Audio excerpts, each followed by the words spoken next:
महात्मा ज्योतिबा फुले यांचा शिवाय झाला. शिक्षणाचा अजिबात बंद नव्हता, पण पती महात्मा फुले यांनी मला शिकवले आणि घडविले. पुण्यातील पेढेच्या वाड्यात मुलींसाठी पहिली शाळा काढली, पण तिथे मुलींना शिकवण्यासाठी कोणी तयार होत नव्हते.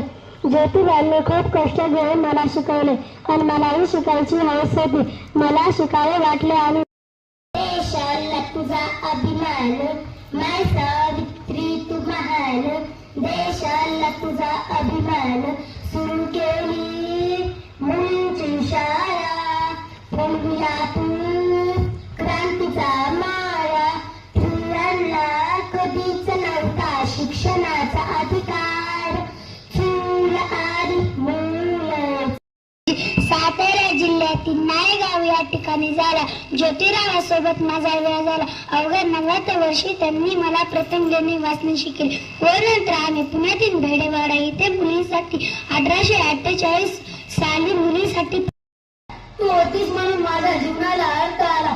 भयमुक्त झाली ज्ञानी, शिक्षित झाली, ज्ञान मिळवले. भयमुक्त झाली ज्ञानी.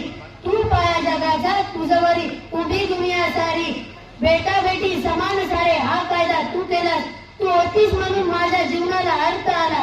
आजच्या कार्यक्रमाचे सन्माननीय अध्यक्ष आदरणीय व्यासपीठावर मान्यवर वंदनीय गुरुजन वर्ग आणि येथे जमलेल्या माझ्या सावित्रींच्या लेखींवर तुम्हा सर्वांना सावित्रीबाई फुले यांच्या जयंतीनिमित्ताने हार्दिक हार्दिक शुभेच्छा. सावित्रीबाई फुले यांचा जन्म 3 जानेवारी. नमस्कार, माझे नाव भावना. आज 3 जानेवारी सावित्रीबाई फुले यांची जयंती आहे. त्यांचा जन्म 3 जानेवारी 1831 रोजी सातारा जिल्ह्यातील नायगाव येथे झाला. क्रांती ज्योती सावित्रीबाई फुले भारताच्या पहिल्या महिला शिक्षक होत्या. त्यांनी समाजाच्या वाईट प्रयांना विरोध केला. त्यांना माझा कोटी कोटी प्रणाम. एवढे बोलून मी माझे भाषण